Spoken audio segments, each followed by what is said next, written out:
Bonjour, bienvenue au cours télévisé de l'organisation administrative marocaine. Je suis Idrissi Amal, chargée du cours à l'université Moulay Ismail de Meknès. Alors, comme on a l'habitude de faire, et ça va devenir un rituel, c'est que on a commencé par un glossaire, et je viens toujours au glossaire parce qu'on va prendre le dernier concept qui va être traité au niveau de ce cours-là, c'est la décentralisation. Donc, je vais rappeler ce qui a été fait et où est-ce qu'on va arriver. Alors, on a commencé par ce glossaire en tant que chapitre préliminaire et par la suite, on lui a fait suivre les techniques d'organisation administrative au Maroc. Deux techniques très importantes, la déconcentration et la décentralisation et bien sûr l'action du contrôle qui a remplacé la tutelle. Après, on a vu l'administration d'État, l'administration de l'État. Et au niveau de cette administration de l'État, on a vu l'administration suprême en la personne de l'institution royale. On l'a vu suivre l'administration supérieure, la personne du chef du gouvernement. Et après, on a vu que, bien sûr, le chef de gouvernement travaille dans une équipe et c'est les ministres. Et on a essayé de détailler les différentes catégories de ministres avec un support juridique, la Constitution de 2011 et la loi organique de 2015. Deux supports très importants pour l'administration centrale, c'est-à-dire le chef de gouvernement et les ministres. Et après, on a vu le rôle du secrétariat général du gouvernement placé à côté du chef du gouvernement comme étant un carrefour et un conseiller juridique pour le gouvernement. C'est une institution qui est très importante.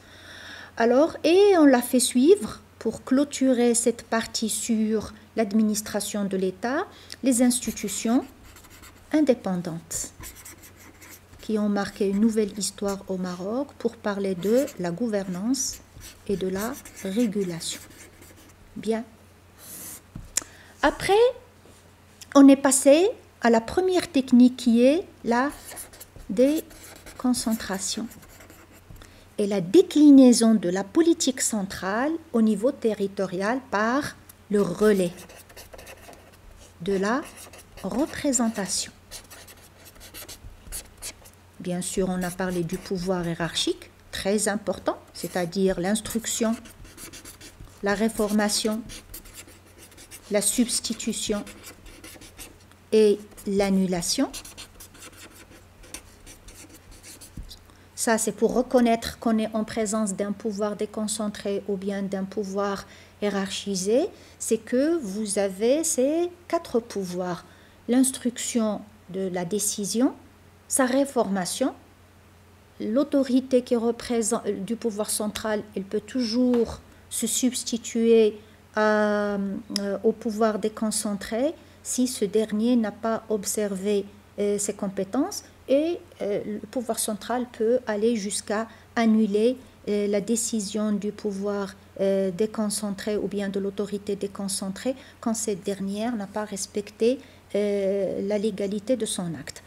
Voilà donc ce qui a été fait. Maintenant, on va directement vers une nouvelle technique, je dis nouvelle par rapport à la précédente, c'est-à-dire la déconcentration. Donc une autre technique d'organiser l'administration marocaine, à savoir la décentralisation. Alors, si on veut une définition de la décentralisation, c'est une reconnaissance par l'État ou le pouvoir central de l'existence de collectivités territoriales Ces collectivités territoriales, qu'est-ce qu'elles ont? Elles ont la personnalité, ça c'est très important, la personnalité morale, l'autonomie administrative, l'autonomie financière. Donc vous avez 3 points qui sont très importants, c'est-à-dire que les collectivités territoriales relèvent du droit public, elles ont la personnalité morale, l'autonomie administrative, l'autonomie financière. Mais il y a toujours un mais en droit, toujours sous le contrôle de l'État. Pourquoi? Parce qu'on s'inscrit dans un État unitaire et souverain. Il faut qu'il y ait toujours une cohésion autour du pouvoir central. Alors, là, j'ai déjà expliqué ce point-là qui est la personne morale. La personne morale, comme je vous ai dit, c'est une fiction juridique, contrairement à la personne physique, qui est une existence, parce que c'est palpable. Vous voyez la personne, c'est ce qui d'ailleurs a fait dire à Léon Duguy et à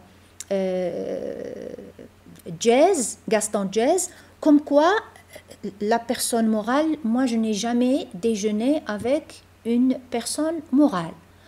Alors, le haut fonctionnaire d'État Jean-Claude Soyer a répliqué à ça avec une moquerie. Il a dit de toute façon, c'est cette personne morale qui paie la facture. Alors ça, c'est pour montrer que arriver à un consensus parmi les juristes au niveau de ce terme et de ce concept qu'est la personne morale, ça n'a pas été une chose facile. Pourquoi? Parce que la personne juridique morale n'est pas palpable, c'est une fiction juridique, elle n'existe pas en tant que telle, et pour eux, le droit, c'est du concret. Alors, cette personne morale va donner des droits et des obligations et permettre aux collectivités territoriales d'avoir un patrimoine, bien entendu. Et ils peuvent agir comme une personne physique, c'est-à-dire vendre, acheter, céder, louer et posséder un patrimoine. En un mot, avoir des droits et des obligations. On a l'autonomie administrative. L'autonomie administrative a été concrétisée par les principes de la décentralisation au niveau de la Constitution de 2011, spécialement au niveau de son article 136. Alors, ça, ce sont des principes que j'ai déjà vus avec vous au niveau du glossaire et maintenant je suis en train de les situer dans leur contexte, c'est-à-dire pour donner plus de valeur à ces concepts qui étaient seulement des termes juridiques, mais maintenant on va les situer pour mieux les comprendre davantage. Alors, vous avez le premier principe qui a été stipulé au niveau de l'article 136 de la Constitution 2011, c'est le principe, c'est un principe qui est nouveau, le principe de subsidiarité. Là, je vais m'arrêter pour faire le lien avec un point qui est très important. Comme vous le savez, la Constitution, dans son article 1, et ça c'est une première fois, a fait de l'organisation administrative marocaine le fait qu'elle est décentralisée. C'est une organisation décentralisée fondée sur une régionalisation avancée. Le cours et la séance de cours qui a précédé ce cours-là a avancé que le Maroc est en train, dans une machine qui va assurer une déconcentration avancée. Parce que pour pouvoir vivre une décentralisation avec une régionalisation avancée, il faut une bonne déconcentration. Ils vont de pair, c'est-à-dire impossible de développer une régionalisation avancée si elle n'est pas accompagnée avec une déconcentration, elle aussi avancée. Et c'était l'objet de la charte de 2018 avec le schéma qui va l'accompagner pour donner plus de pouvoir, plus de valeur à la politique et à l'action de l'État central au niveau territorial, c'est-à-dire au niveau de ses relais. Ce principe de subsidiarité qui est fondamental pour la technique de décentralisation comme elle est prévue par la Constitution 2011 au niveau de son article 136, ça suppose une compétence propre qui va relever de la collectivité territoriale elle-même, et vous avez des compétences qui vont être transférées. Donc ces compétences transférées vont être accompagnées par un transfert de moyens financiers, bien entendu, parce que si je transfère une compétence et je ne transfère pas les moyens financiers pour l'accompagner à la réalisation, c'est un transfert qui va être empoisonné. Pourquoi? Parce que la collectivité territoriale a besoin des moyens financiers pour concrétiser ces compétences transférées et ne pas ajouter d'autres compétences qui vont rester lettre morte. On a la dernière compétence qui marque la subsidiarité, c'est les compétences partagées. Et là, c'est la contractualisation entre la collectivité territoriale et l'État, bien entendu. Cette contractualisation, elle est basée sur le choix, c'est-à-dire il faut que la collectivité ait choisi de contracter avec l'État pour la réalisation d'une compétence X, pourvu que cette compétence ne rentre pas dans les compétences propres de la collectivité territoriale. Bien entendu, les deux compétences doivent respecter surtout le principe de progressivité, surtout les compétences partagées, et le principe de différenciation. Qu'est-ce que ça veut dire le principe de progressivité et le principe de différenciation? Progressivité, c'est que tout simplement, lorsqu'il va y avoir un transfert, il doit prendre en considération que la collectivité territoriale peut ne pas être apte à prendre le relais par rapport à l'État, dans la mesure, il se peut qu'elle n'a pas l'expertise, ou bien il se peut qu'elle n'a pas les moyens appropriés, ou bien le moment n'est pas approprié pour transférer de telles compétences. Différenciation, le principe de différenciation, c'est que on ne peut pas transférer les compétences comme de la poudre pour l'ensemble des collectivités territoriales.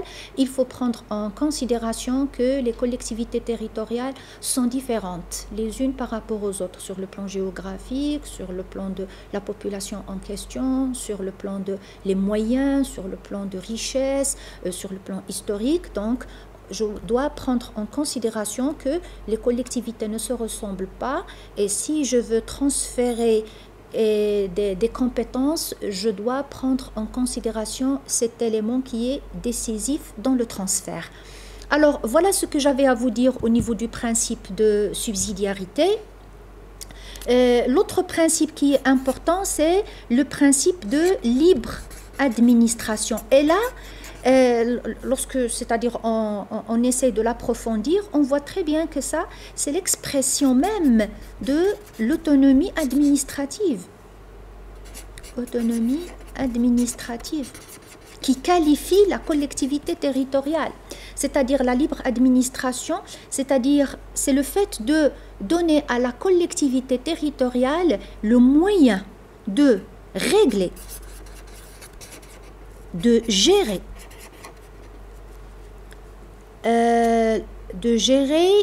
ses compétences dans l'intérêt de la collectivité en question.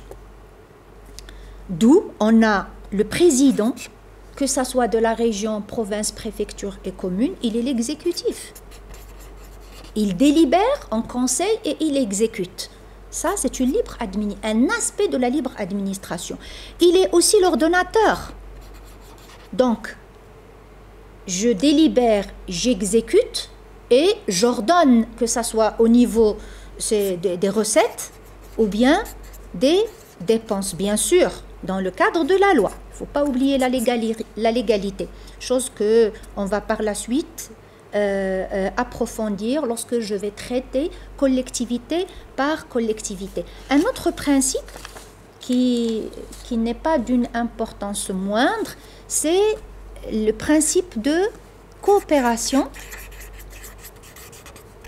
Ça va permettre d'avoir des relations mutuelles et échanges entre les collectivités territoriales en s'aidant à accomplir dans le cadre d'un groupement ou bien dans le cadre de l'intercommunalité pour réaliser un intérêt de la collectivité en question.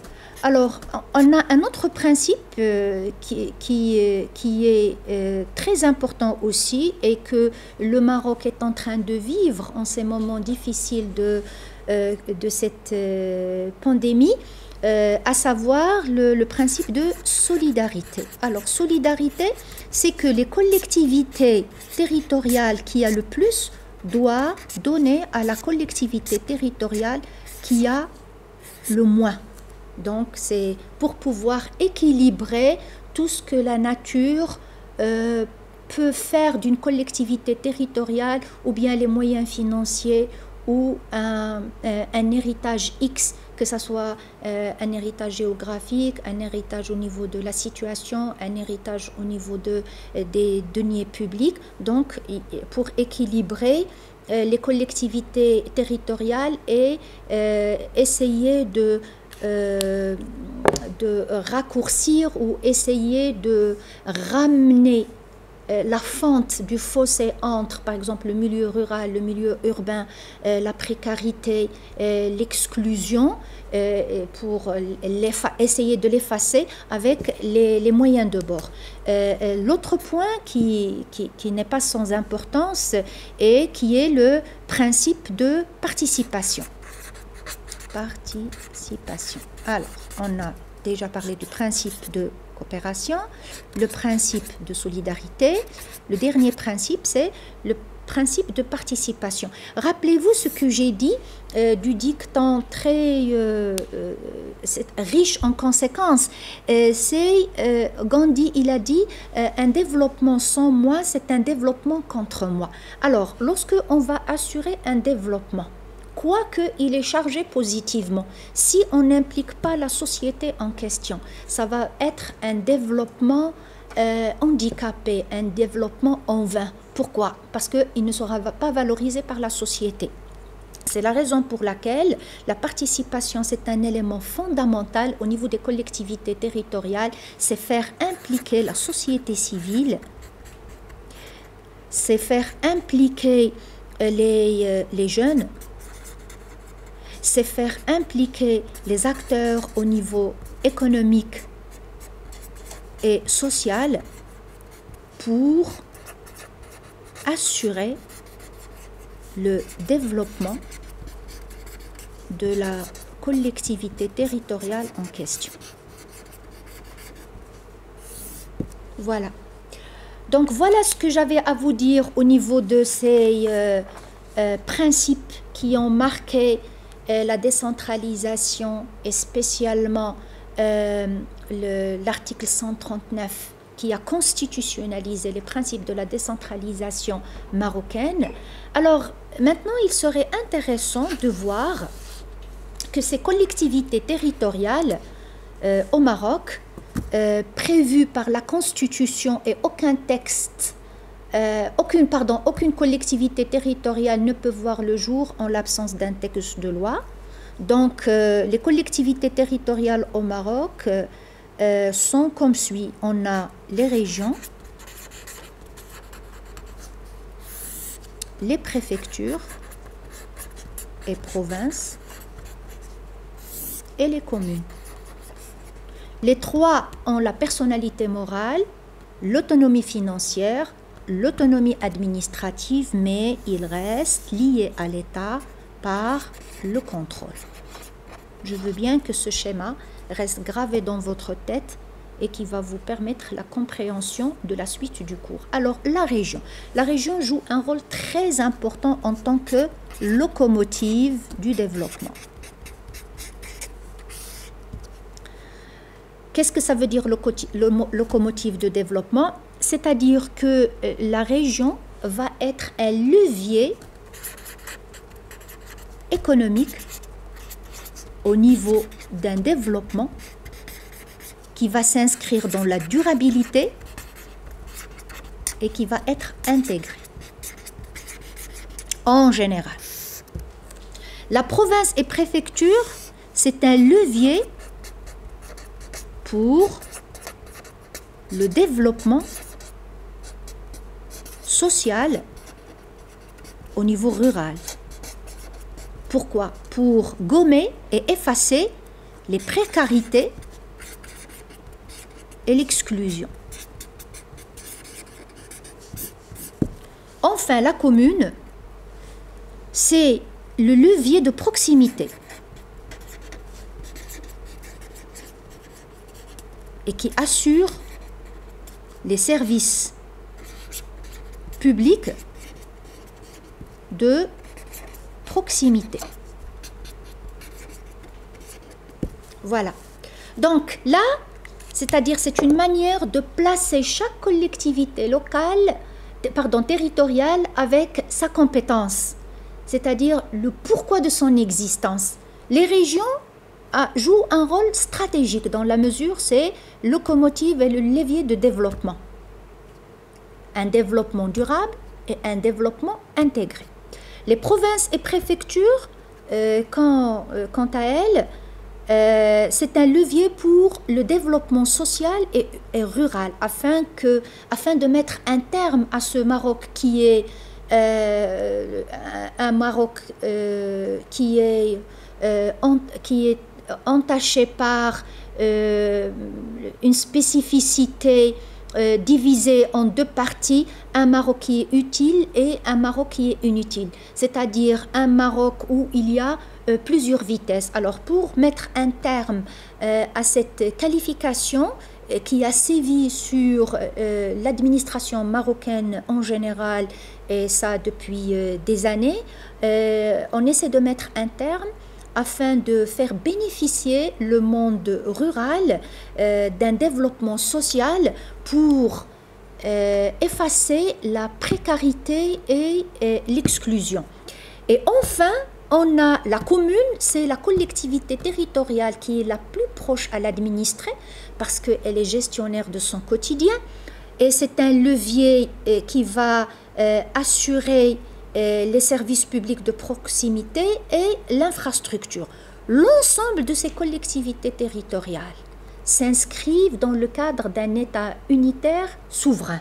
Donc automatiquement, le cordon ombilical va rester lié au pouvoir central par le contrôle qui portait le nom de tutelle.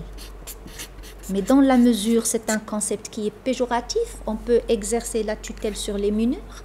Les collectivités territoriales n'ont jamais accepté cette situation. C'est la raison pour laquelle les lois organiques de 2015 ont changé le concept de tutelle par le concept de contrôle. Voilà ce que j'avais à vous dire au niveau de la présentation de la technique de décentralisation, comme l'a prévu l'article 1 de la Constitution de 2011 et avec les principes qui étaient avancés et bouclés par l'article 136. Je vous remercie pour votre attention et on se voit dans une autre séance pour détailler ces collectivités territoriales. Merci.